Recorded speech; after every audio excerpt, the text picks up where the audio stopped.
GB News, Britain's news channel. The Jubes & Co, we tackle the issues of the day with real, robust debate, both sides of the fence, battling it out with me in the middle with my forthright opinions and views. And often really interesting things happen because you start with a position and then by the end of the debate you find actually, I might not have thought about that one. What we need in this country is 2 new political parties. You should maybe think about doing a 2024 calendar. I'm Michelle Dewberry and I'm keeping you company right through until 7 o'clock this evening. GB News, the People's Channel, Britain's watching.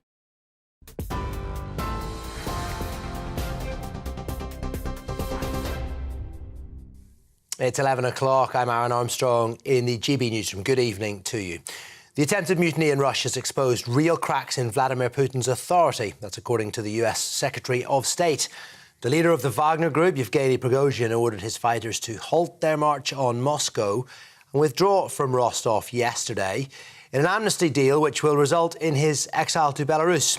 Anthony Blinken says the turmoil caused by the rebellion could take months to play out, but is likely to affect Moscow's capabilities in Ukraine. To the extent this presents a distraction, a loss of focus for the Russians, that may help the Ukrainians on the battlefield. Exactly where this goes, we don't know. But what we do know is that we've seen real cracks emerge. Again, a direct challenge to Putin's authority. While the immediate risk to President Putin appears to have been contained, emergency security measures did remain in place in Moscow today, as Russian journalist Alexei Weir told GB News earlier. Everything has been resolved. It seems that the catastrophe has been avoided. We still do have some extra law enforcement here on the streets, and they are wearing some heavy gear. For example, bulletproof vests and helmets. They have machine guns, which is unusual. But as you can see here, life continues. The situation here in downtown Moscow doesn't seem any different from the usual. The Red Square is still closed, but other than that, everything seems fine. Authorities investigating the deaths of 5 people in the Titan submersible implosion say they're hoping the tragedy will lead to tighter regulation of the industry. Live pictures here of St John's Harbour in Newfoundland, where the inquiry is taking place on the Polar Prince. That's the ship that launched the Titan. Now, those on board when the ship lost contact with the sub are being interviewed. Teams from Canada and the US Coast Guard are leading the investigation. The Duchess of York is recuperating following a successful operation to treat breast cancer. Sarah Ferguson was recently diagnosed with an early form of the disease after a routine mammogram, having been symptom-free. She was released from hospital earlier and is recovering with her family in Windsor. Doctors say her prognosis is good. And the UK has experienced the joint hottest day of the year so far, but forecasters say the warm weather may be on the wane. 32.2 degrees was recorded in Coningsby in Lincolnshire earlier. That's equal the figure in Surrey, recorded earlier this month. However, the Met Office is predicting rainfall in parts of England and Scotland tonight, with cooler temperatures for early next week. TV, online, DAB and TuneIn Radio, this is GB News. Now it is time for headliners.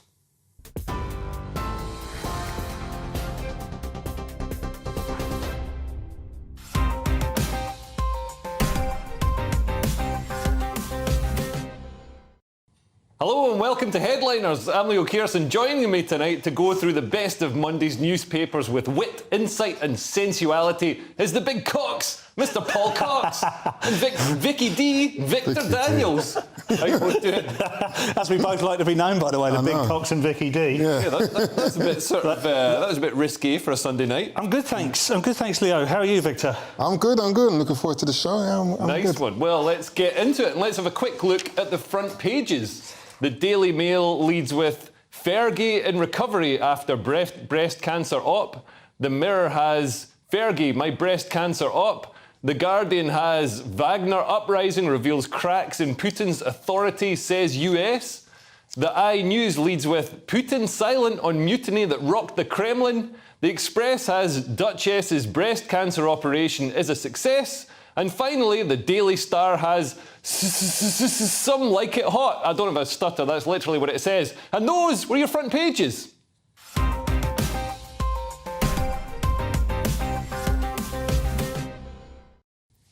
And let's have a closer look at those front pages, starting with Monday's Times. What's their top story, Paul?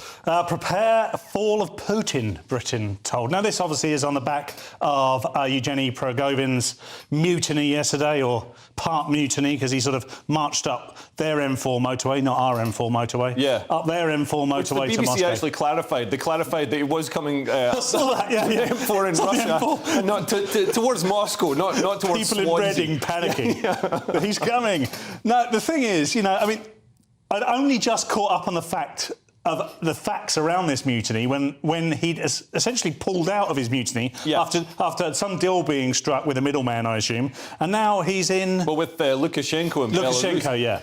But it was very strange because he seemed to have so much momentum behind him. I mean, he seized the city, I think it's Rostov-on-Don. Yeah. It's called, which is the hub of all the logistics and military stuff going to million Ukraine. People there. And the army, the military on the ground seemed to be, if not joining up with him, then certainly letting him do it. The Air Force fought back and he shot down, or his men shot down seven or eight of their aircraft. It was the worst day for the Russian Air Force of the whole conflict. And then so they tell us 70 kilometres from Moscow, and then he suddenly, he has a phone call and he says, "No, actually, I'm not going to do it." I mean, how much money do you think they offered him, Victor?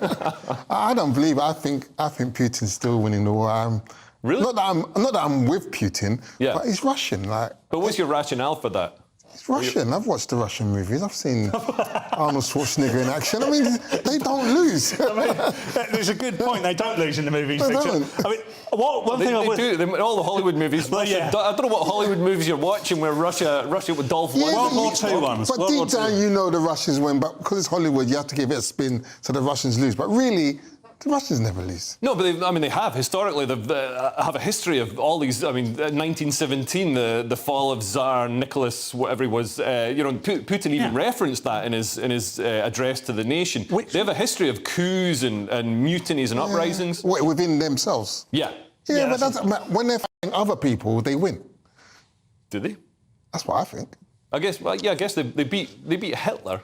They're not doing so well in Ukraine. They've got and the so point they tell us. So I mean, I think what you're saying there, Victor, is that we're seeing a lot of propaganda come out of Russia. We're seeing a lot of propaganda on our own side to tell us about what's happening in Russia, because obviously we're naturally very pro-Ukraine. However, the Wagner Group are mercenaries. If they're not fighting in the Ukraine, who is? Because they seem to be the biggest and best of their fighters in the Ukraine, and they're the ones that got results. They're saying they're going to go to Belarus, which is a sort of satellite state of Russia. They're not going to fight in Belarus. Well, this is the thing. They're saying they could come down the motorway, not the M4, not the M5 at that point, into Western Supermare and down. Can we confirm that? Back to Kyiv. So I mean, I don't know. It all seems up in there. This headline seems a bit of a reach to say Putin's about to fall. Who knows? But he certainly seems mortally wounded. Anyway, moving on, let's have a look at The Independent, Victor. What's their scoop? The Independent. Sorry. PM accused of dirty tricks to win votes in ugly culture war. Now, it's like they're taking the politics to TikTok. Because if you read it, Labour are leaking this video about transphobic jokes that was done by Sunak. It's like they're desperate to win by any means necessary. Yeah. Now, I think that Labour think that if they have the LGBT team on their side, maybe they'll get more votes and they can win this election. Yeah. But the joke itself didn't seem to be transphobic at all. It was just a joke about biology, and it was referencing, it seemed to be playing off the fact that Keir Starmer doesn't know if a woman can have a penis or not. It was Ed Davey, wasn't it? Ed Davey, because he was. The quote is, because I thought I'm just going to check this before we go on air, because I do remember seeing the video. But he was saying Ed Davey has spent some time trying to convince everybody that women clearly have penises, and I mean, this is the irony. So was that the joke? No, the joke was so he says, because Rishi had previously spoken about how we need to get I think it's maths back into schools. And he was saying, actually, turns out we need to get biology biology back into schools because, you know, the Labour don't know if women have penises or not. And that's not transphobic. I mean, biologically, males have penises and women have vaginas. It's crazy that, you know, that's a crazy statement right there. Like a few years ago, that would just be a normal thing in like a 5-year-old's biology exam. You know what I mean? It's not a controversial thing. Now, you know, apparently it is a controversial. It would have been a normal thing on the left as well. It would have been a normal thing on any side of politics. You know, left-leaning talk shows in the States would talk. You know, if you were to bring this up in 2018, they'd say, "What are you talking about? This is a myth. You're trying to cloud the issue. This would never happen." Now all of a sudden they're fighting that back and they're saying the complete opposite. And that's the whole point of this: is ugly culture war business. This is Wes Streeting again. He's always involved in these things. And you know, he's saying that Rishi's using this. Well, they're using. They don't. I don't think they believe it. I am not convinced at any point that vast swathes of the left, particularly in the Labour Party, believe this statement either. They're just saying whatever they need to say to get votes in. That's all they're doing. It's politics. But Victor, do you think it'll get votes? Because I mean, it seems to be alienating. It's alienating a lot of lesbian and gay people as well. I don't think no one cares. So don't you think the fact that nobody cares, and the people who do care, you know, don't agree with it, then they're sticking it at the front cover of the paper as if it's some sort of big bombshell news? I mean, do you think it's going to work out for Labour? No one, nobody on street level. When I say street level, I just mean normal civilians, not gangsters. Thanks for the clarification, Victor. Nobody on the street level is reading this and thinking, "Oh, did Sunak say that? I'm not going to vote." If they're not going to vote for Sunak, it's for other reasons, not because of this. Exactly. People are worried about their gas bill. They're worried about, you know, how much tax they're paying, not about this kind of thing. If there's any politician out there who disagrees with us, fight your whole campaign in the next general election on whether or not women have penises. and that will prove us right. Exactly. Don't give them ideas, Paul. Anyway, we've got Monday's Daily Mail now. What's on that, Paul? Fergie in recovery after breast cancer op. Now, this obviously is a sad story on a personal level for Fergie. She is one of many women these days, you know, 1 in 3, 1 in 2 maybe women getting breast cancer. However, I think it's very good that we're seeing this getting as much publicity as it does because, of course, you need to maintain the focus and the spotlight, particularly on cancer, particularly for women. And obviously for men too, there's bits for us to check, and I check them regularly, Leo, I can assure you of that. I have mine checked. Yeah. You can pay, can you? So this is obviously terrible news. The prognosis is very good for us. They often are for people who catch breast cancer very early, and I think that's the point of it. And on the side note, I was just saying, I hope she recovers. I've got to say, for 63 years old, she looks really good. If I saw her on Tinder, I'll definitely swipe right. There's a swipe right there for Victor. Fergie, if you're out there. Yeah, there's a swipe right. Victor's your man. And we saw before when Jade Goody, I mean, sadly, you know, she ended up dying from it. But the... cervical cancer, that was cervical. And it resulted in lots and lots of people having their tests, their smear tests or whatever it is for cervical cancer, and actually saved lots of lives in the end. Oh, that's good. Hopefully that will happen again. From this. Anyway, finally, headliners' favourite, the Daily Star, Victor. What have they got on the front cover? Well, we got the Some Like It Hot. So basically, it's so hot that we're now going to start seeing snakes. Whoa! Snakes on a plane or just snakes in England? I mean, I would love to work for the Daily Star because I feel that some of the editors and the writers, they need to be drug tested before they send out these stories. Because I've never seen a snake in Newham. A lion, a bear maybe, but not a snake. Not even hanging up in the shop. Never. Just, you know, for £2.50. By the way, they're not just crawling over here because it's warmer here than other parts, are they? They're escaping from people's houses. Oh, is that what it is? Yeah, they're largely pets. They can't get across the English Channel, so you know, they are having to get out from houses. It's tricky, but... And that made the news. It did make the news. But I was having this discussion with Leo earlier, and there's only... You know, I grew up on a council estate, and the only place I've ever seen actual snakes is in the bedroom of a dodgy mate who lived on a council estate. Yeah. And no one is seeing these wandering around Little Venice. This is on big estates on a sort of browny green patch where you're not allowed to play ball games. Posh areas, yeah. It might keep the, you know, if you've got vermin like rats or mice or anything, it might keep that down. Yeah, stop gang violence. I mean, we could see other animals as well. Totally. Totally. People might have, you know, a python as protection instead of a pit bull. Give an old lady a python, yeah. But yeah, we've seen, you know, with previously we've had feral colonies of gerbils on the Isle of Wight. Have you just made that up? No, that's a real thing.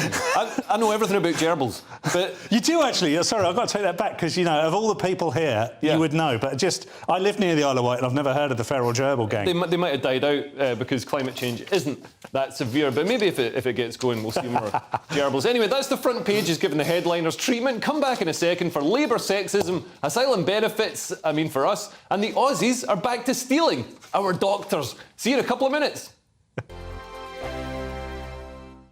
First and foremost, I'm a GB News fan, and I was before I was working here. Just love the fact that we're asking the questions that a lot of establishment media won't ask. With a bit of a twist, we not only want to inform you, but we want to keep you entertained. It's worth the drive because you get in and the team's all ready and waiting, they're itching to go, and it's a proper little family. GB News is the People's Channel. It's the audience that makes the programme sing. We're giving our viewers and our listeners a voice. I see the thousands of your letters, tweets, emails, you name it, coming in. Britain is broken. How on earth did we get into this mess? But more importantly, how do we get out of it? The establishment had their chance. Now we're here to represent you. It's time for something different. It's time for GB News. I'm very patriotic. I believe in Britain. Our best days lie ahead. Britain's watching. Britain's watching. Join us here on GB News. The People's Channel. Britain's news channel. I'm Andrew Doyle. Join me at 7 o'clock every Sunday night for Free Speech Nation, the show where I tackle the week's biggest stories in politics and current affairs with the help of my two comedian panellists and a variety of special guests. Free Speech Nation, Sunday nights from 7 on GB News, the People's Channel, Britain's news channel. Nightmare commute? Kick it up a gear with me, Patrick Christie's, at drive time, 3 till 6 p.m, Monday to Friday on GB News Radio. You can listen online and on DAB+, on the smart speaker app and on the GB News app.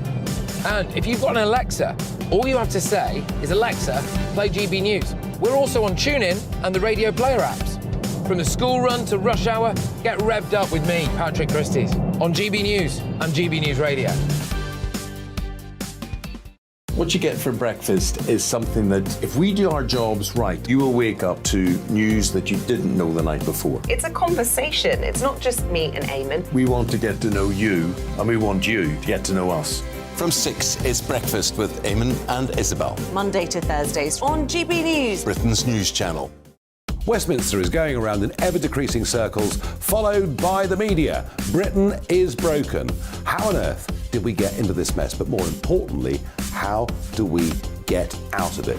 Join me at 7 p.m, Mondays to Thursdays on Farage, here on GB News. We will have open, rational debate. We've got to work out how Britain moves forward from this. Join us here on GB News, the People's Channel.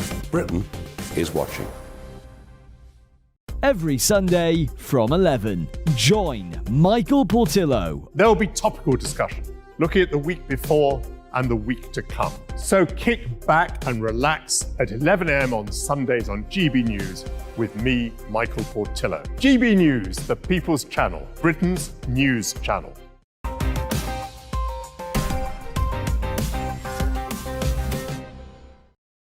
Welcome back to Headliners with me, Leo Kearse, a bunch of newspapers and two top-tier comedians in Paul Cox and Victor Daniels. Let's get back into it. Kicking things off with Monday's Mirror, and Rishi has been accused of being out of touch. What, a billionaire Prime Minister isn't down with the street? Bit of a stretch, isn't it? Yeah. And for the Mirror as well. And they start off with it, you know, mega rich Rishi Sunak has sparked backlash after saying the UK needs to hold its nerve, or hold our nerve, as he said, on interest rate rises as millions face misery of mortgage hikes. And this obviously comes on the back of inflation remaining at 8.7% for the second month, despite Sunak pledging to drive it down. Now, I feel, first of all, I guess, from a Mirror's perspective, I am supposed to think that Rishi Sunak, because he's so wealthy, couldn't possibly understand the impact on real people because they've got real problems and he hasn't. Now, obviously, there's an element of truth to that, but I find it very difficult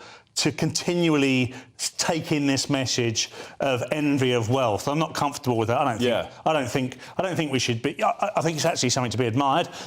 obviously he's extremely wealthy, and there are ways that he obtained it. He worked very hard to marry that woman. Exactly. So my point is kind of diluted by the fact that although he made his money as a hedge fund manager, I think, and then he married into wealth. So, you know, they've got a point in the mirror, but is it going to sound any different coming from Keir Starmer? Is it going to sound any different coming from anyone in Parliament? Is anyone in Parliament worried about the mortgage rise? Some of them will be, but basically they're all on 80 grand a year. They never have to pay for their expenses on their second home, and everything's pretty much paid Oh, yeah, but they worry about getting votes. And obviously, if people's mortgages go up, that's not popular, so they're not going to vote for people who... that's very true. My issue with the thing is, it's like, he's saying hold your nerve, so he's basically saying this is just a rough time, we're going to get through this. Yeah.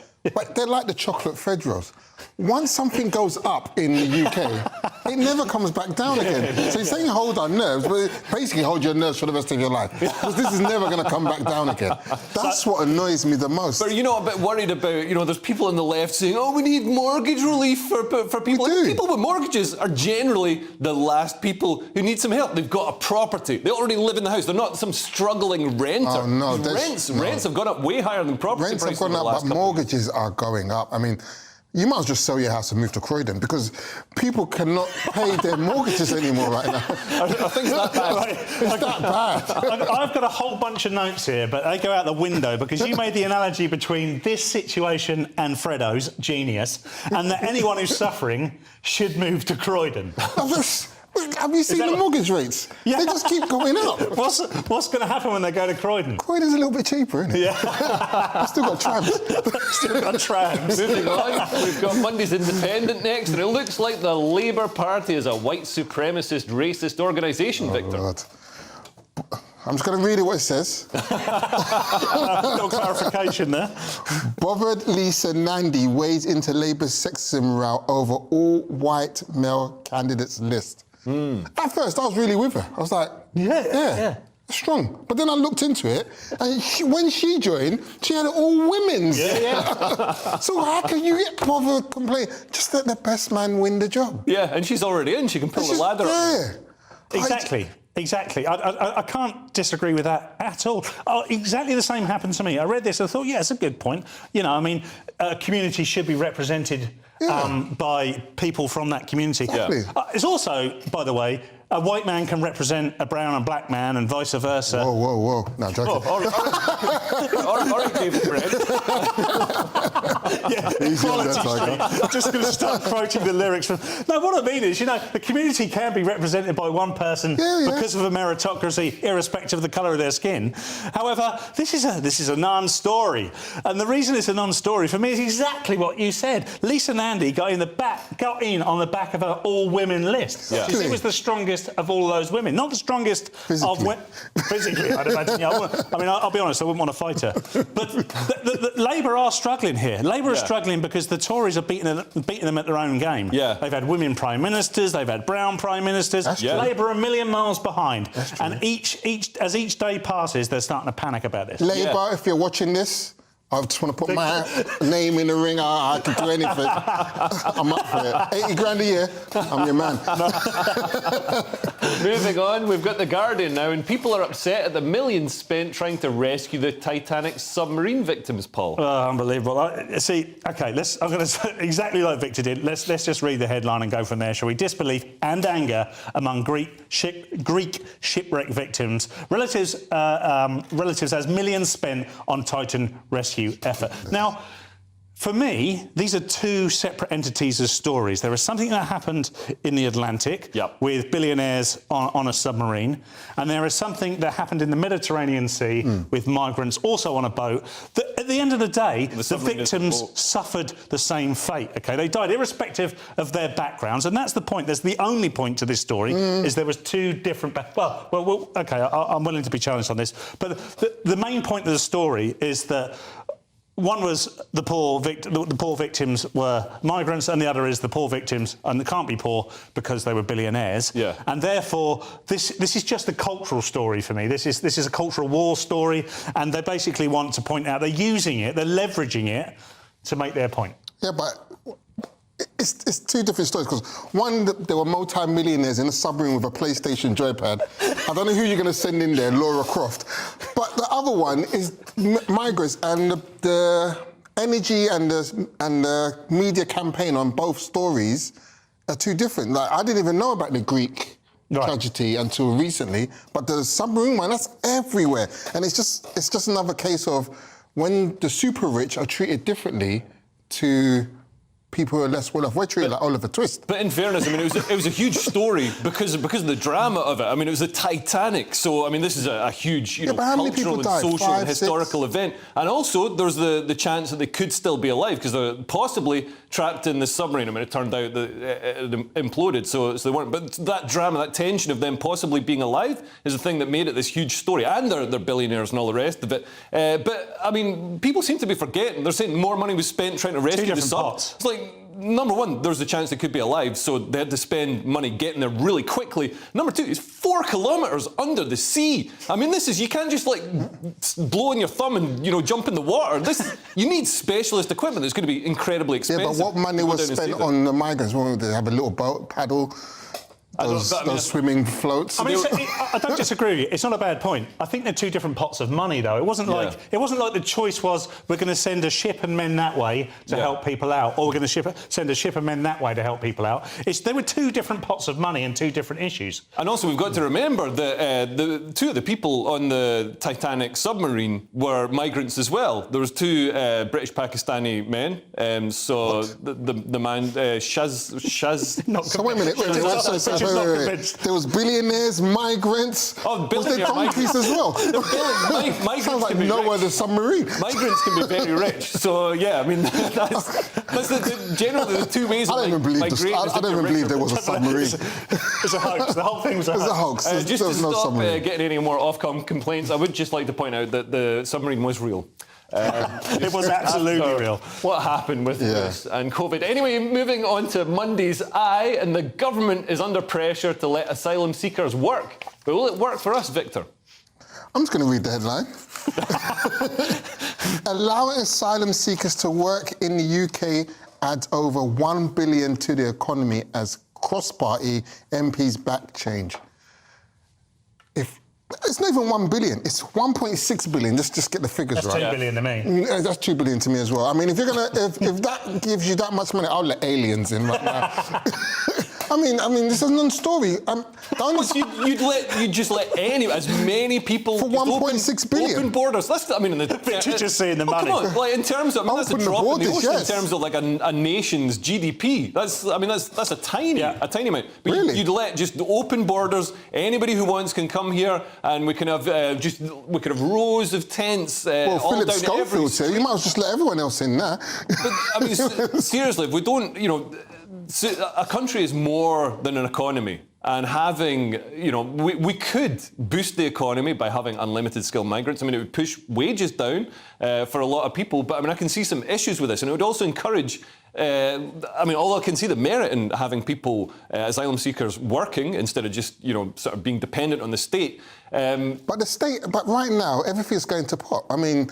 Everything's going up. We just read a story about the inflation so rates. House prices cost more. Yeah, so do you think house prices are going to go down if there are more people looking for a house? Let's give it a try. I mean, they're not going to be looking for a house. They're going to be like. Well, they're going to sleep in the park. No, they're going to be renting council flats. One thing I will tell you, Victor, is this has been tried a lot since Tony Blair came in 1997. This has been the policy, and I think this has been the things you're talking about that are happening now are true.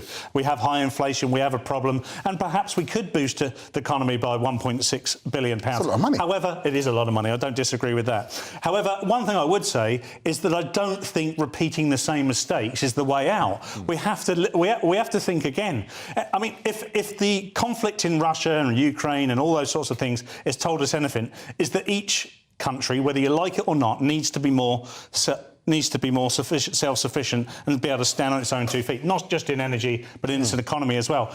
And I think this is a bit of a smokescreen. I don't think these are economy stories. At the heart of this story is pro and anti-Brexit. It's as simple as that for me. So whenever I read this, I think this is saying they're mourning the loss of the open market, essentially. So they're saying We need to see that again. Since Brexit, we've not been able to do X, Y, and Z. That is true to some extent, but most of them are still here. Has it been better since Brexit? Well, it doesn't feel like question, it. Victor. I don't think the it has. Freddo chocolates are still high. The Freddo, if we base this whole programme on Freddo chocolates, you're going to win every argument. I can't disagree with that. A bit like Chewits as well. Yeah. Chewits were 10p, man. That's what I'm talking about. But what I would say is I don't think Brexit is to blame for this. I think that. I think there's a whole raft of things, and Brexit is one of them. And he said, talking of rafts, also, saying asylum seekers can work, it's going to increase the incentive for more people to cross the channel, and that increases the danger, and we'll see more tragic deaths like that sad Greek fishing boat tragedy. Finishing the section with the Mail, and Australia is stealing our doctors. This is so unfair. Why can't they steal them from Ghana and India like we do, Paul? Good point. The cheeky tactics Australia is using to pinch our NHS staff, placing mobile billboards on picket lines and hunting down disgruntled NHS staff. Now, this is really clever if what you want is a workforce full of people who love to strike. And, I am jesting slightly there before anyone I don't blame them for striking. Hits me. OK, we'll get to that one as well. But what are they hoping for? Perhaps we should be doing this in North Korea. Perhaps we should be going to the disgruntled people in North Korea and saying, come here, because they work really hard as well. But I think the doctors in the UK and the doctors in Australia will be familiar with similar systems, whereas North Korea, they might not have the same level of technology. He does make a good point. My whole argument crumbled at that point, so I have to concede. However, the point you're about to make, I'm sure, is that every nurse has the right to strike. Yeah, because when I was reading the article, I didn't know that some doctors are only earning £1,700 a month to save people's life. Do they work in hospitals or Primark? Louis Schaefer's a doctor and he doesn't earn that. How is it? I think that's junior doctors though. So it's sort of like when you do the open mic circuit and you're just getting like 20 quid here and there. Yeah. So if Australia are coming in with better money and they get £8,000 just for turning up, yeah, go with it. Are we going out there? I'm going. I'm not qualified in Australia, but I'll give it a shot. What are the Freddo prices out there? You've got Photoshop, you can fake that. Anyway, we're at the halfway point, but no berry buys yet. Coming up, we've got racist Churchill, wrinkly models, and schools transitioning kids. See you in 2 minutes. Wow.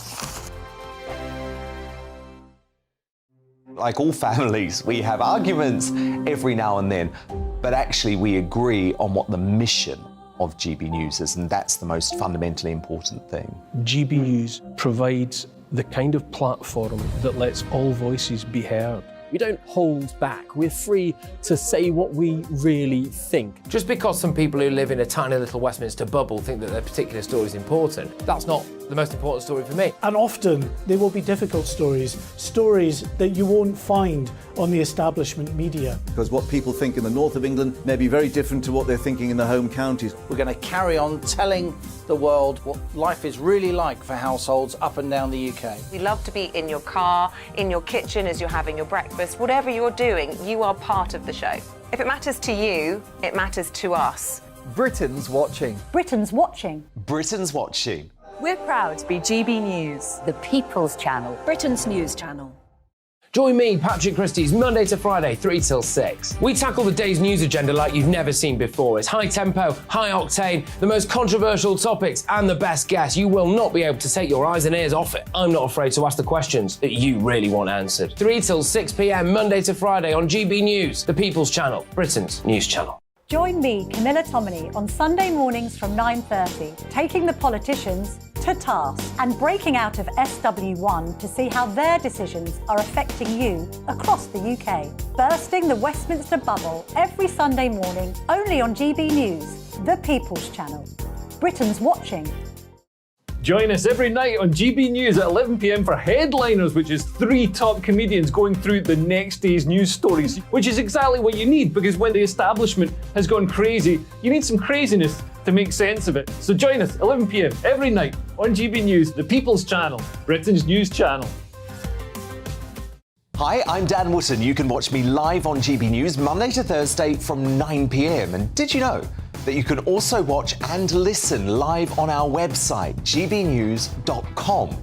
You'll always be up to date on the latest breaking news, as well as enjoying the best stories, opinions, and shows. You can even join the debate under our live player as you're watching. So head straight to gbnews.com on TV, radio, and online. GB News, Britain's news channel. So Jubes and Co, we tackle the issues of the day with real robust debate, both sides of the fence, battling it out with me in the middle with my forthright opinions and views. And often really interesting things happen because you start with a position and then by the end of the debate you find actually, well, I might not have thought about that one. What we need in this country is 2 new political parties. You should maybe think about doing a 2024 calendar. I'm Michelle Dewberry and I'm keeping you company right through until 7 o'clock this evening. GB News, the People's Channel, Britain's watching.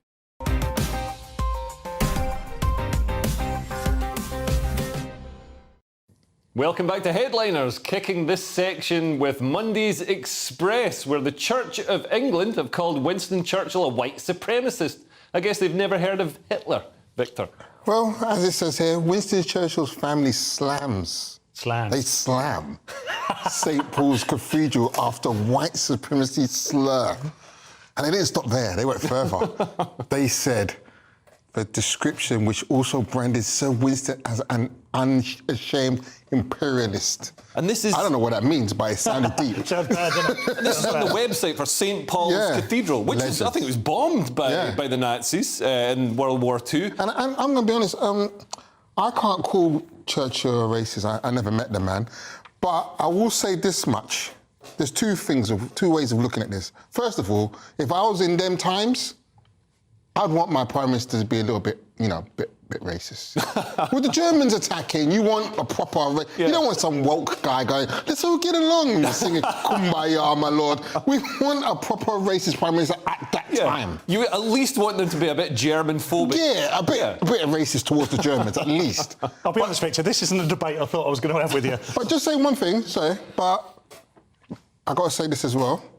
If Winston didn't fight off the Germans, we'll never have Notting Hill Carnival. So maybe he's not racist. Are you saying because the Germans wouldn't have liked Notting Hill Carnival? They wouldn't have liked Notting Hill Carnival. So Winston Churchill is basically responsible for Notting Hill Carnival. Exactly. There we go. So how could he be racist, He might Paul? not be racist. Well, it depends on what context you frame it, doesn't it?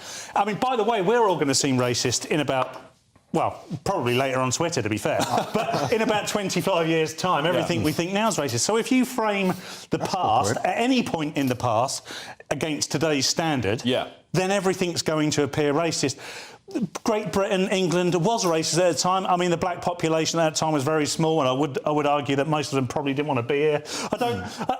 I don't like it when they do things like this because I was saying to Victor during the break, a lot of the baby gets chucked out with the bathwater with these type of stories. It's disingenuous. It's disingenuous of St Paul's Cathedral to write something like this because it forgets that he stood up against fascism. It forgets that he contributed towards the defeat of fascism, which gave us the Notting Hill Carnival, and let's face it, that's what I'm all about. Yeah, but calling Hitler racist and white supremacist is exactly what I expect from the Church of England these days. Anyway, moving on, we've got The Guardian now reporting on fashion models becoming fashion victims, Paul. Everyone's a victim, Leo. You know that. I know that. Demand for older faces seemed to be here to stay pre-pandemic, but models and agents say it has dropped away since the pandemic. This story is essentially from a 66-year-old female model called Alex Bruni, and she's bemoaning the fact that she's not getting as much work as a model as a 66-year-old lady since the pandemic. She was starting to get more. The one thing about beauty is there is no equality in beauty. That's the whole point of beauty. Beauty differentiates between the ugly and they're not ugly. Yeah. Us. Well, I wasn't chucking me in there. I mean, we've seen a trend for... I mean, when I look at, Calvin Klein ads now, most of the time it's like, I'm like, what, is this a nature documentary? This is a full walrus. Like, come on, what happened to the six-packs? This is a joke, surely. We've still got a chance. But I was really with her. I mean, when I read the story, tears came to my eyes. But then I read that she was modelling for sex toys, and I said, OK, we're going a bit too far now. I mean... Anyone can model for those, can't they? Bingo, making cups of tea, modelling, fine. Freddo's. How do you model a sex toy? Surely sex toys, it's hidden. No one's looking at the face, are they? Yeah, but come on, 66. I like to fantasise a little bit. Well, not too different from Fergie, who we now know is... Oh, that's true. I take that back. And do you think really. these older models that aren't getting as much work now, they've fallen victim to, you know, that the diversity before the pandemic was to have older women. And now the diversity is to have more, you know, people of colour and also transgender models. I think that's what the Also depends what you're selling. If you're selling sex toys, yeah, they're ageless, aren't they? But you know, there'll be loads of work for Saga. But that's not what she's after, is she? She wants to do sex toys, yeah. Okay. Bingo. That's what she is. Anyway, sticking with The Guardian, where Glastonbury's under fire, not for their hypocrisy on net zero and border control or having a stage named after a self-confessed paedophile. This time, it's for sexism, Victor. Well, female musicians defend Emily Eva's after row over Glastonbury gender split. To translate that into English, basically, there wasn't enough female headliners at Glastonbury. And at first, when I read the story, again, tears were coming from my eyes. But then I read that Taylor Swift, she dropped out. She did. So there was females. Yeah. And then they tried to get in Lizzo. Thankfully, Lizzo couldn't make it, because if Lizzo turned up, 100,000 people would have just left. She was there, by the way. She just wasn't on the pyramid. Oh, I'm not surprised. She wasn't the headline. Paul. Terrible. Well, there's something about this that's quite refreshing, actually, because the support, and it's interesting that it's in The Guardian as well, because The Guardian are well lazy. You are lazy, Guardian, but you do work on Sunday, so well done. However, the point she was making is the music industry was failing to generate enough viable female headliners. So what she's saying here is meritocracy is working, and that we need to probably invest in more. You can't just take a female act, and I'm a fan of many female acts. Yeah. But you can't just take female acts that aren't headline acts and put them on instead of whoever. I'm not going to say who. You could put them on instead. Is it because there's more... Music's changed a little bit. There's more rapping. There is a lot more rapping. So that's a male-dominated... I mean, I was listening to Lauryn Hill on the way up. I genuinely was listening to Lauryn Hill. I'm not trying to just saying that for the TV. I'm not a David Brent moment. My favourite actor is actually Mr. Sidney Poitier. So I'm marrying a black woman next week. I might have to get out of this. Moving on, we've got the Times reporting on a horrifying case of a school that appears to have helped an autistic child to transition, but then hid it from the parents. I guess it's lucky the kid didn't identify as a cat, Paul. Here we go. This stuff is terrifying. It terrifies me every time. I know it's ubiquitous and in the news every day of the flipping week, but this is getting mental now. Parents fight to learn truth after teachers hid their teenage daughter's transitioning. So the point of this, essentially, is that there was an agreement between the parent. There's an autistic child, 16-year-old boy, 16-year-old girl, sorry. The 16-year-old... Do we know? Have we checked with Keir Starmer? 16-year-old girl with autism. And that's relevant to this story because it says it is. However, there was an agreement between the head teacher and the parents that whilst this was going on, there wouldn't be any socialising of this transition within the school. Right. So affirming it by the teachers would continue to refer to them as they were born, which is as a female. However, and this wasn't to be cruel. This was while the child was having therapy to explore these issues. Because as it should be. So at no point is anyone saying here that there is absolutely no chance anyone should transition. The point they're saying is there is a process there's a psychological process that has to be undertaken. Yeah. You know, you've got to check things, and there's a medical process, and this socialising idea where you're not forcing it upon them, which is exactly what the school did here. Teachers started to refer to her as him and by her new boy name, and it was just behind the parents' back. And this is where I get very conservative on this subject. If it's a child, which it is, the parents should be involved. Yeah. End of chat. And the parents were involved. The head teacher got them involved, but they went behind their back. I need counselling just hearing this story. I feel like an episode of Black Mirror. Parents out there, if you want to go down there and beat up any teachers, by all means, I'm there for you. I mean, the story is ridiculous. I didn't even know she was autistic. That just makes it even worse. Yeah, and we're seeing this a lot. There's a huge rise in this, like a social mania amongst teenage, particularly girls. Sort of to a certain extent replacing anorexia and bulimia as a way of sort of controlling pubescent bodies when they start becoming sort of sexualized. And it's something that really needs to be. There's not enough sort of research known about it. A lot of the drugs and the procedures are experimental, and I think we need to know more about it. And I think at the end of the day, the parents have to be the guardian of the child. They shouldn't. There's not some blue-haired ideological teacher who's like, oh no, I'm going to help this child do whatever. No, it's the parents' child, and hands off. And this backs up your point, actually. There's another story in the Telegraph. Tory MPs demand government pass sex education transparency, which is very much linked to this. And it's essentially saying what we need is transparency about what's being taught to our children, what our children are going through at school. Brilliant. Let's hope that comes through. Anyway, one more section to go, and it's a good one. Come back for some good lying, heating, cheating and teetotal Britain. See you in a couple of minutes.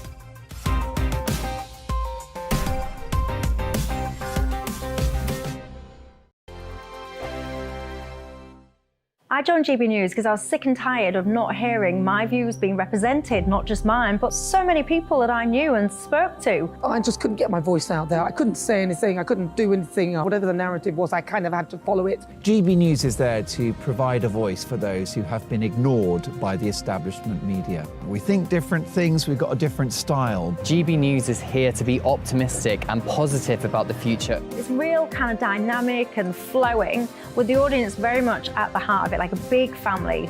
Here at GB News, we talk about the things that matter to you. Hearing the voices from right across our towns and cities, especially our towns. All sides of the argument represented with a heavy dose of opinion. We're on a mission here to make a difference. And the GB News family really is here for you, and whatever time of day you can watch or listen. Britain's watching. Britain's watching.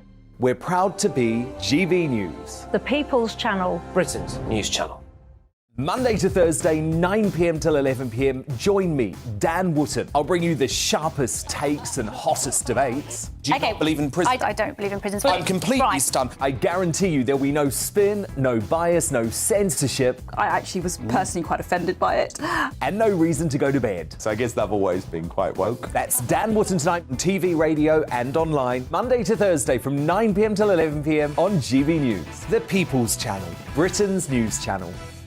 You've probably seen politicians interviewed 1,000 times, but we do it differently. We find out who they really are, we don't shout, we chat, and hopefully we bring a bit of light, not just heat. Did you know Kate Moss? Apparently.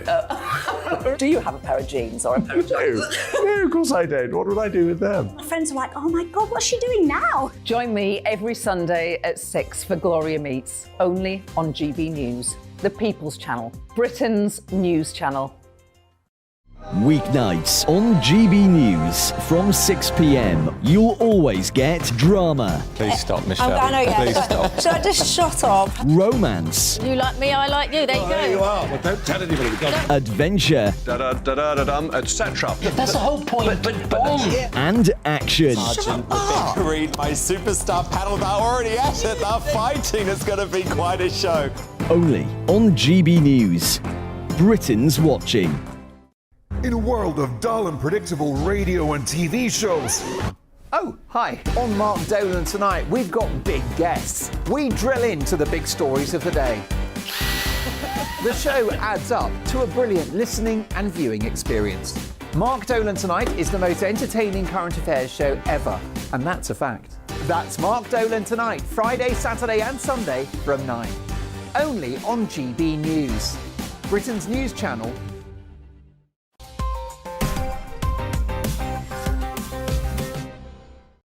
Welcome back to Headliners and straight into Monday's mail with proof that there's nobody more competitive than parents at school sports day, Paul. Yeah, my special needs child was given a head start at sports day and now other parents are complaining. This isn't a story from me about my child, by the way, just to clarify out there. However, this is a classic non-story. What has happened here is a child has been given a child with special needs. That's what it says here. That's not my term, by the way, the general public. Special needs. Was given a 10-metre start in the sack race, of all things. How long is that race? I mean, it's obviously not for about 20 minutes. About 20 metres. Yeah. However, she still came last. Right. So I don't know why anyone's complaining. I guess they're trying to point out that, why has anyone been given, this is sport and we need... But it is Sports Day. This is just another example of how ridiculous parents can be. Are you a parent, Victor? Yeah, I'm a parent. I'm a parent. 3 girls, 16, 12 and 47. But I started young. But no, to me, there's people out there, they're just enemies of happiness. Who are the other mums? Have you watched that film Misery? No, I think so. I know of it, though. Yeah. I think those were the other mums in there. I mean, it's just ridiculous. And she came last. Yeah. I didn't even read that bit. Yeah, that's the thing. If she was on the podium, like #1, be like, in your face. But no, it came last. So I mean, it's obviously, and also, like, it sounds like from the point of it, it took her quite a while to traverse that 10 metres that she did cross. So everybody would have been standing around a sort of awkward length of time if they'd done the full... I think it was one parent and it just made the news. Yeah. Plus, this is a nice story. Yeah. Other than she came last. But it's a nice story. They should have reported it helping differently. them out. This is what Sports Day is all about, isn't it? Because I think that's a good idea, actually, giving children with special needs... And it's a that extra sack 10 race. minutes. There's no technical ability involved. Moving on, we've got the Mail again with a story about valuing getting older. And I'm not just talking inheritance, Victor. Oh, here we go. Britons feel least valued in their late 50s. But their self-worth recovers as they get older. Aww. When I first read the 50 part, that was just depressing. But I mean, come on, man, pull your skirt down. Get on with life, come on. Pull your skirt down? Yeah, it's just not that deep. That's just a phrase. That's not no transphobic anything. It's just a phrase. I've never actually heard that phrase before. Yeah. Pull your skirt down and get on with it, because that would make it harder to get on with it. Tripping over your skirt. Well, I'll tell you what, they said those in their 20s were found to be most confident of their value. You're not kidding me. Have you seen Twitter? It's just full of binary... it's just full of non-binary pronouns telling the world of where they went wrong. This is interesting to see. What is interesting for me is that they regain their self-value in their 70s. Right. Or they learn to... Just before they die. They just don't care no more in their 70s. But this is the point, that's what it really is. I feel this way already, and I'm currently in my 40s, so is there going to be a dip in a few years' time? That's what I'm worried about, this dip that's coming up where we don't feel valued. Well, I'm 21, so... Good for you, man. Moving on to Monday's Guardian, which tells us how to spot when someone's lying. I'd have thought that a key sign is that they're writing for The Guardian. I think this is with me. Most people are honest. Now, that's a lie straight away, let's be honest. But when I was lied to, this is from the perspective of the writer here, but when I was lied to, it left me questioning all my opinions. Well, I like to get on this show, so... But to me, if someone's lying to me, as long as the lie makes me happy... Well, this is the point I was going to make. Most lying is to protect either ourselves or the people we care about. If you just went round telling the truth all day, it would be an absolute nightmare. We're taught to lie now, aren't we? Every story about everything is lying. Yeah. It's just which version of lying do you want to believe to make you happy? Yeah. That's where we're at now. Yeah, so using somebody's wacky pronouns or referring to them as a cat is supposed to be this kind thing to do. But they're obviously not a cat. So it's a lie. Exactly, and that teacher, by the way, was lying to protect herself. There's no way in a million years, had she known she was being recorded, she would have made that defence. Yeah. She was defending her position so she could continue to earn the dollar. Exactly. Moving on, we've got the Mail next, and apparently British people cheat more in summer. Probably because it's the only time in Britain you actually want to leave the house, Victor. Well, have you been enjoying the cheat wave? Expert reveals how cheating surges in the warm weather. I'm not going to lie. I know you said about... That's for the last story. Leaving a lie. Me, in this weather, Sex is the last thing on my mind. Yeah. All that heat and friction. Oh, you're joking. Mess around Not stuff. that aircon. Get a bushfire. I mean, it's so hot. I can't even think. It's so hot, yeah, my brain doesn't even know what it's doing. Just yesterday, I turned off the Wi-Fi just to see if it'll make any temperature any lower. So I don't know where they get this cheat wave. They're just making things up. Yeah, this is nonsense. This article's going to encourage people to cheat now. I guess the point is people take clothes off so it seems more sexual. But if you're looking at everyone who's really hot and flustered and thinking sexual things, yeah, you're the problem. Yeah. You are the problem. You've got a unique fetish. Yeah, exactly. I think there's something about Britain, the way we react to warm weather. You can see in Brazil, everybody's got this sort of temperament for hot weather. We're they can angry. look good, they can look sexy when it's 30 degrees outside. But yeah, like you say, in Britain, we've got one of those handkerchiefs on our head with a corner, a knot in each corner, and we're sweating profusely and wearing a string vest. Yeah. So can't wait to get to where we're going, even if it's prison. Just get me somewhere to see. Is it cold in prison? Please call in, let us know. So do you think there's going to be people are going to be using air conditioning? And yes, I am trying to string this story out. No. Well, I'm right. You should. It's an important story, Leo. I think that we are moving towards using air conditioning. I don't know why we keep denying air conditioning in this country. Yeah. Irrespective of climate change, which we all know is a very true story. It'd be hard to use. On, off. I mean, the weather's so bipolar. What is it? It's hot and snowing. I don't know what to do.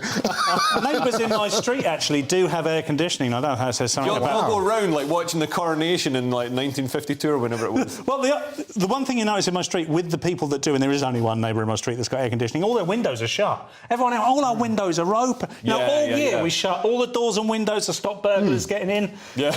Right now, but it's a burglar's dream. Yeah. Right, finally, we've got the Telegraph with a theory as to why everyone is so annoying now, Paul. Despite Glastonbury goers, I don't know if you've noticed that Glastonbury's on, Leo, indulging this weekend, figures show the UK may finally be sobering up. So this is a story, right? And by the way, there is a ton of words in this story, and at no point does it actually say why the Brits have stopped drinking. And I don't know if it's anecdotal. They've done a survey, but there's a million polls and surveys out there. Let's face it. But I think I'm starting to see it. My nephew, who by the way is 21. On the 26th, which is tomorrow. Happy birthday, nephew. I'm not seeing this from him. I saw him yesterday, and him and his mates were all going out on the lash, as we say where I'm from. Victor, are you drinking less than you used to? I don't really drink, but I know what's going on. Tell us all about it. Is this Fredo related? It is kind of. Before the financial crisis, everyone was drinking. The alcohol limit is we don't stop drinking until we see Jesus. But now, because of the crisis with the money, everyone's alcohol limit is £10.50. And of course, if you talk about Freddos, I mean, pints of lager are now about £27. Exactly, that's what the problem is. Anyway, the show is nearly over, so let's take another quick look at Monday's front pages. The Daily Mail leads with Fergie in recovery after breast cancer op. The Mirror has Fergie, my breast cancer op. The Guardian has Wagner uprising reveals cracks in Putin's authority, says US. The Eye has Putin silent on mutiny that rocked the Kremlin. The Express has Duchess's breast cancer operation is success. And finally, the Daily Star has Some Like It Hot. It's about snakes, that's why I made those noises. And those were your front pages. And that's all we have time for. Thank you to my guests Paul Cox and Victor Daniels. We're back tomorrow at 11 p.m. with Andrew Doyle in the big chair, myself in a normal chair, and Lewis Schaefer in a baby chair. And if you're watching at 5 a.m, stay tuned for breakfast. Bye.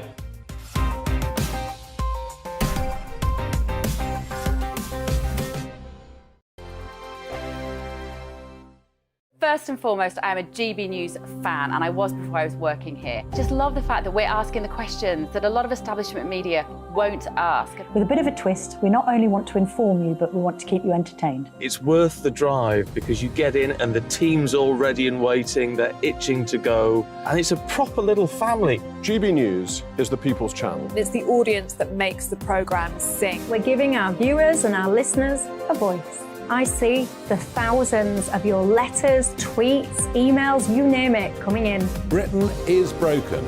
How on earth did we get into this mess? But more importantly, how do we get out of it? The establishment had their chance. Now we're here to represent you. It's time for something different. It's time for GB News. I'm very patriotic. I believe in Britain. Our best days lie ahead. Britain's watching. Britain's watching. Join us here on GB News. The People's Channel. Britain's news channel.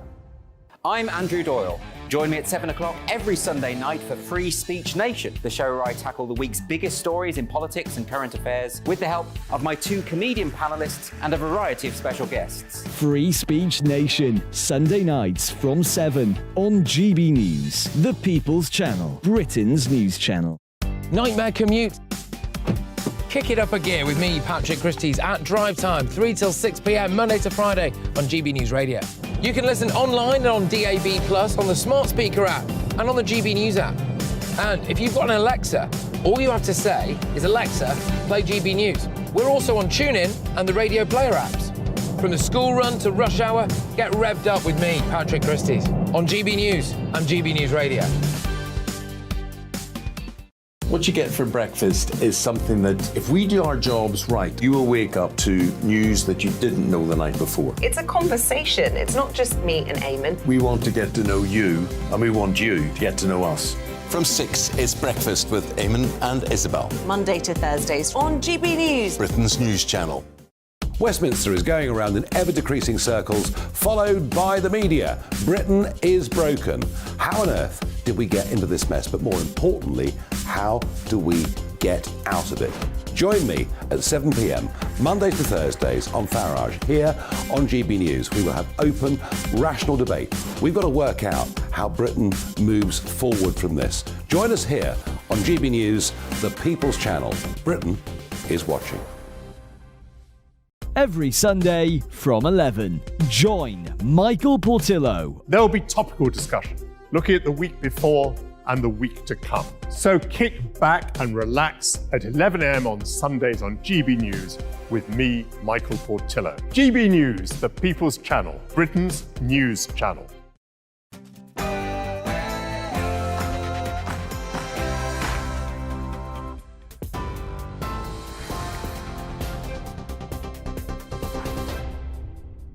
Very good evening to you. It is 7 o'clock. I'm Aaron Armstrong in the GB newsroom. The United States says yesterday's armed rebellion in Russia was a direct challenge to Vladimir Putin's authority and reveals cracks appearing in his military strategy. The mutiny by the Wagner mercenary group was called off last night. It's understood its leader, Yevgeny Prigozhin, will be exiled to Belarus. His fighters were en route to Moscow to remove Russian commanders Prigozhin blames for mishandling the war. The US Secretary of State, Antony Blinken, says the turmoil caused by the rebellion could take months to play out, but is likely to affect Moscow's capabilities in Ukraine. To the extent this presents a distraction, a loss of focus for the Russians, that may help the Ukrainians on the battlefield. Exactly where this goes, we don't know. But what we do know is that we've seen real cracks emerge. Again, a direct challenge to Putin's authority. And while the immediate risk appears to have been contained, emergency security measures do remain in place in Moscow, as Russian journalist Alexei Veer told GB News earlier.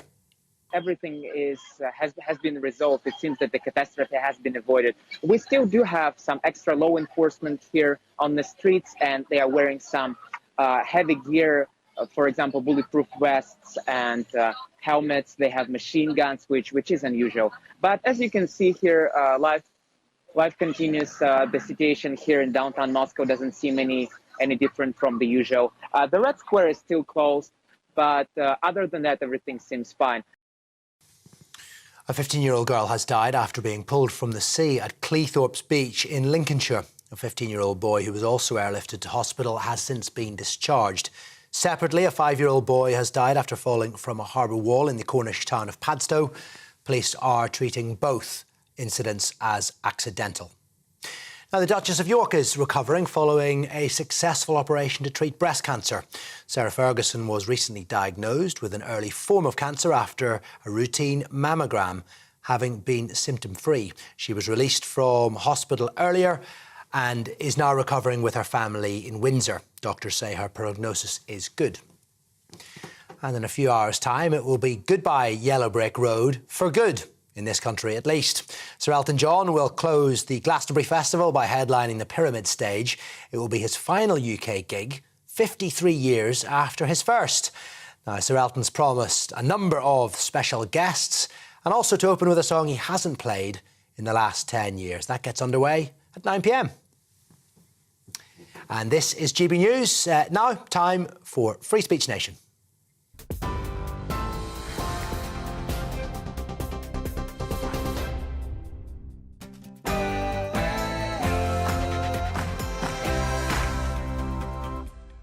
Vladimir Putin is having a bad week, school children are identifying as cats, and the boss of Bud Light wins Marketer of the Year.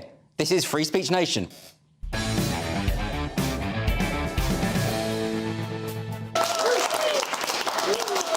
Welcome to Free Speech Nation with me, Andrew Doyle. This is the show where we take a look at culture, current affairs and politics, and of course we'll have the latest from those lovable culture warriors and their tireless quest to suck every ounce of joy from human experience. Coming up on the show tonight, Stella O'Malley and Joseph Burgo from GenSpect will be here to tell me about a new think tank being launched to help with gender-related distress. We're going to hear about a nasty melee this week at Speaker's Corner, which is supposed to be a bastion of uninhibited free speech. We'll ask what the ramifications could be for freedom of expression in Ireland as a bill on new hate crime is about to make it into law, and it's pretty disastrous. And of course, myself and my fantastic panel will be answering questions from our lovely studio audience. I'm going to introduce them right now. I've got Diane Spencer and Leo Kearse. So, how's it going? Good week, Leo? Yeah, it's good. What have you been doing? Attempted a coup on Edinburgh. I got to Carlisle, then decided to call it off. And have you sort of made some sort of deal with Nicola Sturgeon? I'm going to be exiled to Wales. Could be worse. I don't mind Aberystwyth. Rhyll's quite nice. Oh, I've never been to Rhyl. It's fine. It's got... Well, anyway, Diane... I've been to Mould. You've been to Mould? That's a place in Wales. Is that a real place? They've got a lovely art centre. OK. Yeah. Is there anywhere in Britain or the UK that isn't, like, sort of named after some sort of fungus? Do you know, there's a couple of little villages near where I live, and they're called Beer and Droop. Is that real? Yeah. Goodness me. OK, well, look, I think it's about time we get some questions from the audience, because this is far too trivial for me. We're going to start with a question from Eden. Eden. That's me. Hello, how are you? Yeah, a question. Is this the beginning or end of Putin? Yeah, OK, well, we've all been thinking it.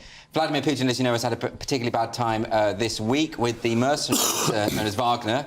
At first, looking like they were going to stage a coup, and then they reached some kind of deal, and Prigozhin ended up making a deal saying he's going to go to Belarus. Now, Leo, we were thinking for a while there this is like shades of 1917, you know, where the army were basically saying to Nicholas II, get out. And Putin even said that himself. Right. He brought up, I mean, for somebody who's supposed to be a strongman dictator, he brought up that. That was the wrong compared himself to that. Right? Yeah. So, but the thing is, like, him going off to Belarus, I mean, it's not going to... I mean, Trotsky went to Mexico. It didn't work out for him. I mean, is it not the case that when people do these kind of putches, these attempted coups, they tend to lose their heads, don't they? Yeah, and in Russian history, I mean. I don't understand why Prigozhin called it off. Whatever he's been promised, I mean, a promise from Vladimir Putin isn't really worth the paper it's not even printed on. No. Because, as we can see with Ukraine, he promised, he was never going to... There's the Budapest or Bucharest or whatever agreement, he wasn't going to invade Ukraine, and that didn't work out for Ukraine. So, yeah, I don't understand. Prigozhin,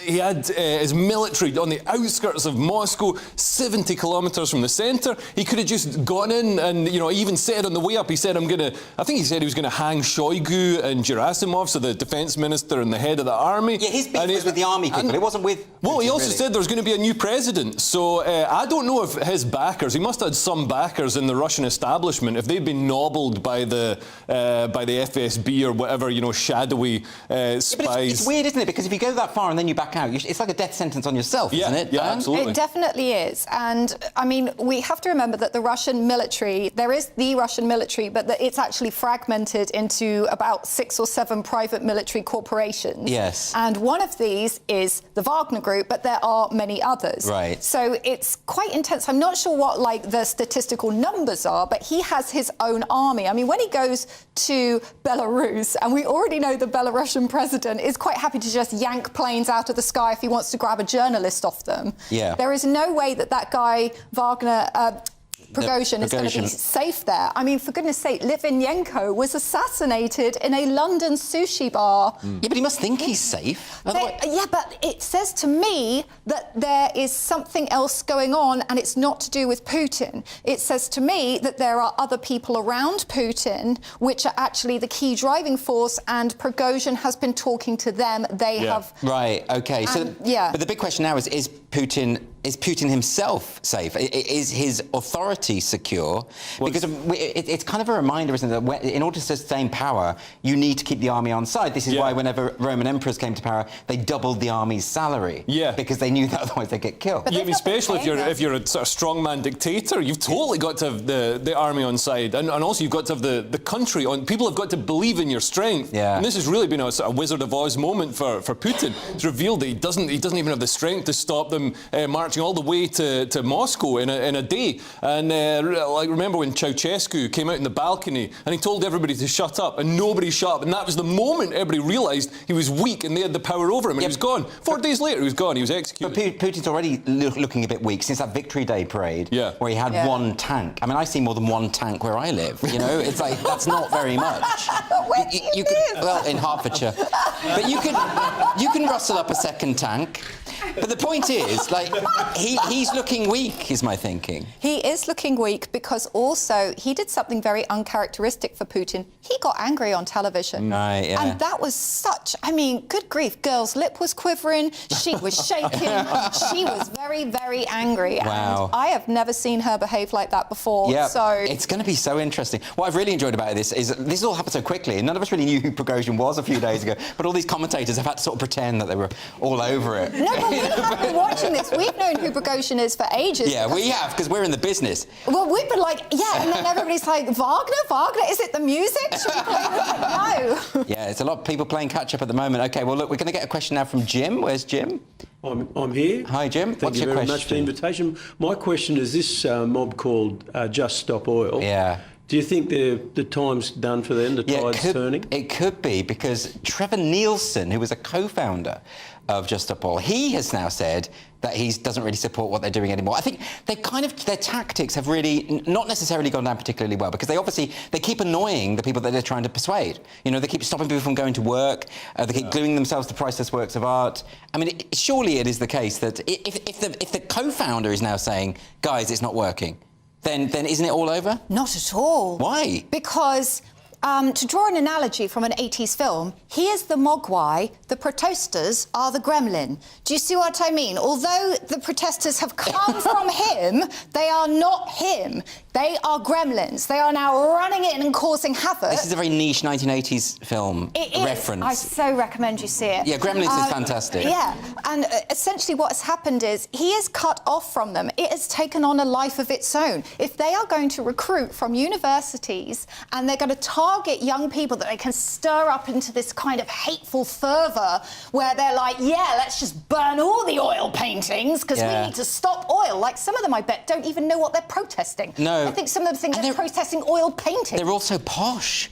Like, what I don't understand is, if you're going to have this movement, why not just get them to put on working-class accents so they don't sound like they're so you know, because they seem like they're so superior to everyone. It's going to look like the musical Oliver. They're like, come on, Tarquin, let's go and set fire to Cheltenham. They've all got names like Hugo Ponsford and Ponsonby and... Well, obviously, working-class people have got jobs, right? So they don't have time to go and sit in the street or glue themselves to a bus. No. So, yeah, working-class people got things to do. Do you think it's working, their campaign? No, absolutely not. I mean, maybe if they went and, I don't know, blocked the roads to Glastonbury, I'd have some respect for them, but they obviously... Well, they can't, because half of their mates are going to that. Exactly, yeah. And with Just Stop Oil, you've got to follow the money. They're not some sort of ideological group that are trying to make a better world. They're paid by green energy barons to advance an agenda that makes those green energy barons rich. So Dale Vince, the founder of Ecotricity, is worth over £100 million. He funds Just Stop Oil. He also funds the Labour Party. So Just Stop Oil go out and, like, you know, make it look as if there's this huge public upswelling and support for the green energy that Dale Vince provides. And he funds the Labour Party to pass policies that make him rich. He gets tens of millions of pounds in taxpayers' subsidy, or rather his company does. And and also they passed policies. So Keir Starmer said, I'm going to stop North Sea oil and gas. That's basically like a sort of mafia move, going in and shutting down the competition. But are you suggesting there's a causal link there and that Keir Starmer is changing policy on the basis of these backers? Well, if somebody gives you a bunch of money and then you do what he wants you to do, I mean, that could be coincidence, Leo. That happens to me all the time. It's just pure coincidence. OK, we're going to move on now to a question from Gwen. Where is Gwen? Hi, Gwen. How are you? Should the Rye College be investigated after the cat gender row? Yeah, Rye College. I'm glad you mentioned the name of the college. So this is this college. You must have heard it. This recording of the teacher berating the two girls about the fact that they wouldn't respect their peer who identified as a cat. And now, Kemi Badenoch, who's obviously the Minister for Women and Equalities, has now said, she's written to Ofsted, in fact, I saw the letter, it was on Twitter, she's written to Ofsted, so it said, maybe Rye College ought to be investigated because that belief that there are two sexes, that those are immutable, that's actually protected by law ever since the Maya Forstater case. But the thing is, Diane, now there's been a lot of stories and anecdotes this week about children identifying as cats, right? Apparently this is a thing. Catherine Birbalsingh, who's the head of Michaela College, has spoken to teachers who have a cat in their class, and the cat is allowed to lie on the floor and responds to meowing, right? But you've also had the Telegraph did a report this week which was saying that there was one pupil they found who was identifying as a horse. There was another who was identifying as a dinosaur. There was one who's wearing a cape and identifying as a moon, right? Now, I think what's going on there is those pupils are being satirical. I think they're joking because the adults have sort of gone along with this. Yeah. And because the adults sort of have bought into this nonsense self-ID stuff, the pupils are just testing it. They're like, OK, if I can be whatever gender I want, I can be a moon. Kids are absolute wind-up merchants. Yeah, of course That's what they're going to do. As soon as you give them a rule and they can see the flaw in that rule and they can see how it makes absolutely no sense. Yeah. Like, I used to be a teacher. If I would have gone in, and if these rules were here these days, I'd have walked in, I'd have had Noah's Ark right in front of me. Exactly. I'd have had zebras, lions and tigers. And you couldn't say anything as a teacher because I know you're not authentically a zebra. But you can. Yeah, you can. Of course you can. You can. And this is why Kemi Badenoch wants to have this investigation, because she, I think, like many of us, are absolutely appalled that the teacher showed no sign of the ability to discuss, the ability to debate. Well, she said they were despicable. Yeah, they said they were despicable. Which is awful. Because they know the difference between a human being and a cat. Is that despicable? Well, I don't know. I mean, I've seen the state of modern kids. They're pretty obese. So I think to identify as a moon, that makes sense. I've seen a few kids that genuinely could exert a gravitational pull in the tides. Yes, in a sense, they're more like moons than children. Yeah, I think this is all a drive to make because I mean, so many kids are being put into this sort of transitioning pipeline. It's to bring down the cost of surgically transitioning the kids, because if they identify as a cat, you can get a vet to do it. Yeah, but also, at lunchtime, so they're allowed to sleep, they're allowed to meow, do they get fed cat food? No, they wouldn't touch that. It's not very nice. Well, they should, because they're cats. Yeah, they need to prove that they're cats. It's actually higher grade meat than normal school dinners. Yeah, that's probably true as well. Yeah, it's meat. It is a nonsense. Anyway, we're going to move on now to a question from Chiara. Where's Chiara? Hey. Hello. I just wanted to ask if the Aussies are right to question Elon Musk. Yes. Now, you're an Aussie yourself, aren't I am you? Yeah, indeed. you said it with an edge. Yeah. As in, you don't want us to criticise your homeland. I mean, I've been questioning Elon Musk for years, so I just want to know if I'm right, basically. This is because, of course, Elon Musk, as you know, taken over Twitter, and he's basically said, look, we're going to have free speech on the platform. He's brought back lots of accounts that were banned for no good reason, sometimes just because they knew the difference between a man and a woman. And now various countries are saying, no, we want the censorship back. And Australia's one of these. Australia's basically saying they're going to fine Elon Musk up to $500,000 a day unless he starts censoring people they don't like. He might just say, come on then, let's see what you got. Yeah. I'd love to see the Australians try and fine Elon Musk, see how that works out. Well, he is a bit like a guy who just already owns a Lamborghini, so parks it wherever he likes because he can afford the ticket. Exactly. But what I found interesting, I investigated this report, and they only interviewed 4,800 Australians. So let's start right there with the fact that their sample group is tiny. But isn't Australia quite small? Isn't that like half the population? You're thinking of New Zealand. Oh, okay, fine. Yeah. So, and also, the last report was in 2019, and they were making all the comparisons between online hate has radically improved since 2019. Yes, we had a pandemic in between. Yes. Calm down, darling. But also, Elon Musk didn't take over Twitter until 27th of October 2022. So they seem to be pinning a lot on Elon, whereas this report covers that whole amount of time. That's interesting. I think it's a very weak report. But also, I don't see any evidence of this rise in hate speech. I think a lot of the people are just sort of saying, we're seeing opinions we don't like. Yeah. And that counts as hate speech, apparently. Yeah, absolutely. I mean, hate speech is such a nebulously defined thing. It is basically, I mean, it basically means something that you don't like, something you hate. So yes, you can't really sort of legislate against it. You can't objectively define it. But should Elon Musk be taking a stand when these countries come in and say we need more censorship? You know? Well, then you end up, and this is what tech companies do. They pander to every corporation. So, I mean, Google and all the different tech companies, what they offer in China is obviously vastly different and censored compared to what you get in the West. Yeah, that's true. They do make different rules for different countries. You know, it does happen. Okay, well, we're going to go on now to another question from Jackie. Jackie, hello. Hello. Was Winston Churchill a white supremacist? I knew him well. I think he had some issues. No, look, the thing about this question comes up again and again because there's for some reason the activists always constantly go after him. This is St. Paul's Cathedral. There was an article on the St. Paul's Cathedral website which was up for a year calling Winston Churchill a white supremacist. Now, why is it about Winston Churchill they're always going after?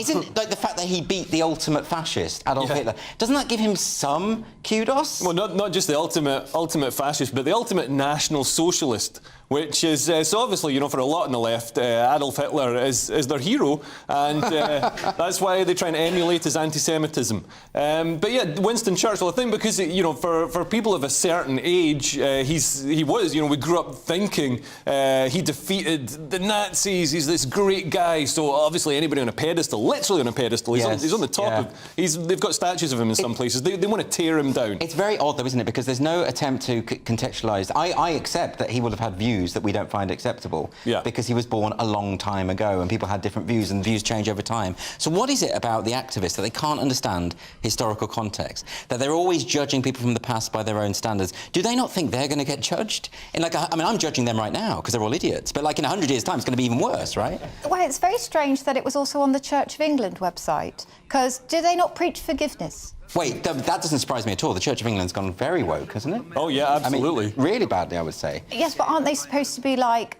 forgiveness and trying to see the lighter side of life, always look on the bright side? Aren't they supposed to be like that, or have I got confused with a film? And that's Monty Python's Life of Brian. Right, there we go. OK, good. No, you got that one wrong. OK.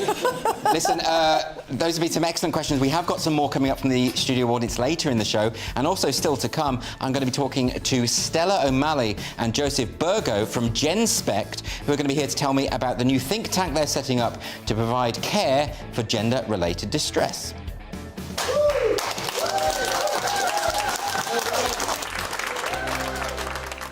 First and foremost, I'm a GB News fan, and I was before I was working here. Just love the fact that we're asking the questions that a lot of establishment media won't ask. With a bit of a twist, we not only want to inform you, but we want to keep you entertained. It's worth the drive because you get in and the team's all ready and waiting, they're itching to go, and it's a proper little family. GB News is the People's Channel. It's the audience that makes the programme sing. We're giving our viewers and our listeners a voice. I see the thousands of your letters, tweets, emails, you name it, coming in. Britain is broken.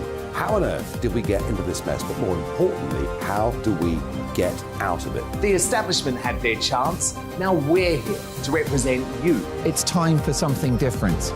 It's time for GB News. I'm very patriotic. I believe in Britain. Our best days lie ahead. Britain's watching. Britain's watching. Join us here on GB News. The People's Channel. Britain's news channel. I'm Andrew Doyle. Join me at 7 o'clock every Sunday night for Free Speech Nation, the show where I tackle the week's biggest stories in politics and current affairs with the help of my two comedian panellists and a variety of special guests. Free Speech Nation, Sunday nights from 7 on GB News, the People's Channel, Britain's news channel. Nightmare commute? Kick it up a gear with me, Patrick Christie's, at Drive Time, 3 till 6 p.m, Monday to Friday on GB News Radio. You can listen online and on DAB+, on the smart speaker app, and on the GB News app. And if you've got an Alexa, all you have to say is, Alexa, play GB News. We're also on TuneIn and the Radio Player apps. From the school run to rush hour, get revved up with me, Patrick Christys, on GB News and GB News Radio. What you get for breakfast is something that, if we do our jobs right, you will wake up to news that you didn't know the night before. It's a conversation. It's not just me and Eamon. We want to get to know you, and we want you to get to know us. From 6, it's Breakfast with Eamon and Isabel. Monday to Thursdays on GB News, Britain's news channel. Westminster is going around in ever-decreasing circles, followed by the media. Britain is broken. How on earth did we get into this mess? But more importantly, how do we get out of it? Join me at 7 p.m, Mondays to Thursdays on Farage, here on GB News. We will have open, rational debate. We've got to work out how Britain moves forward from this. Join us here on GB News, the People's Channel. Britain is watching. Every Sunday from 11, join Michael Portillo. There will be topical discussion, looking at the week before and the week to come. So kick back and relax at 11 a.m. on Sundays on GB News with me, Michael Portillo. GB News, the People's Channel, Britain's news channel.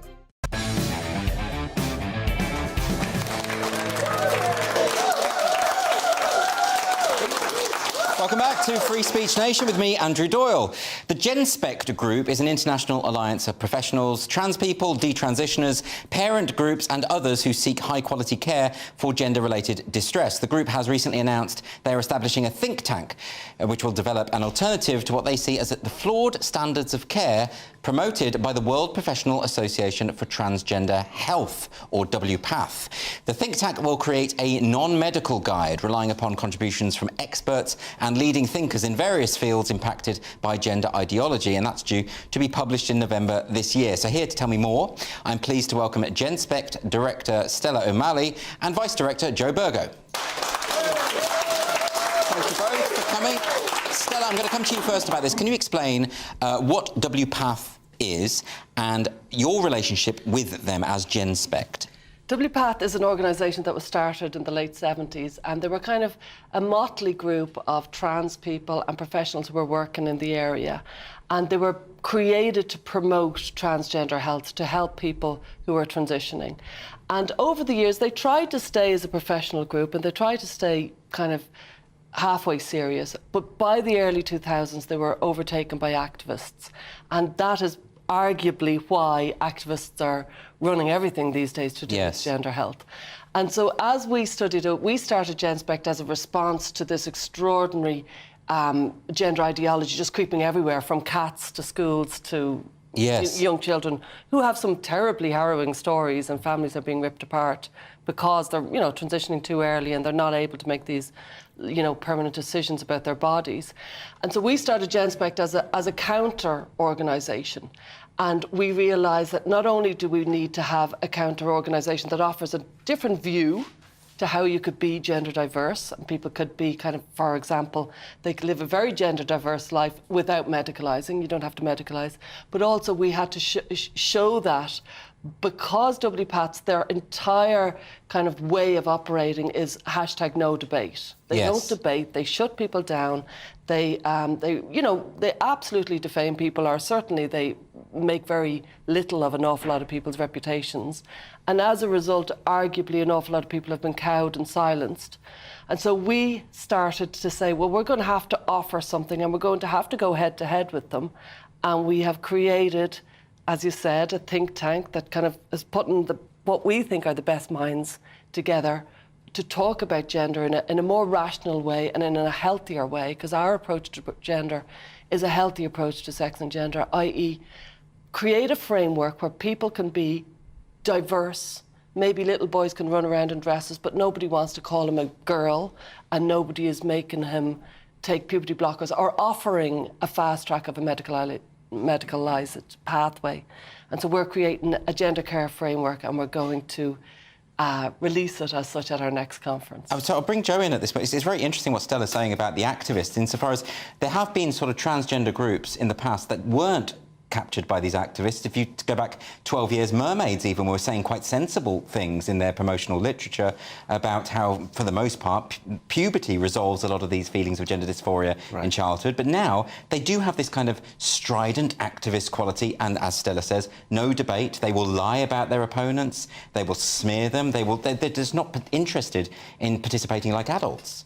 No, not at all, and that's why we are going to them. We're following them where they're holding their conferences and saying, yes, debate. We will debate. We will present a totally different point of view to yours at the same time and in the same place. This is what we did in April in Killarney. We had a conference with educators, lawyers, feminists, a lot of detransitioners, all presenting an alternative perspective to the one that was being talked about just down the road, with a group of medical professionals talking about how you administer puberty blockers and when's the best time to do surgery and hormones. So we just go up against them and we present a completely different point of view, and we insist that, yes, there will be debate. So activists will say, but, you know, there are people who suffer from gender dysphoria. They need support, and actually the best way to support those people is to affirm whatever they say that they feel that they are. Is that not right?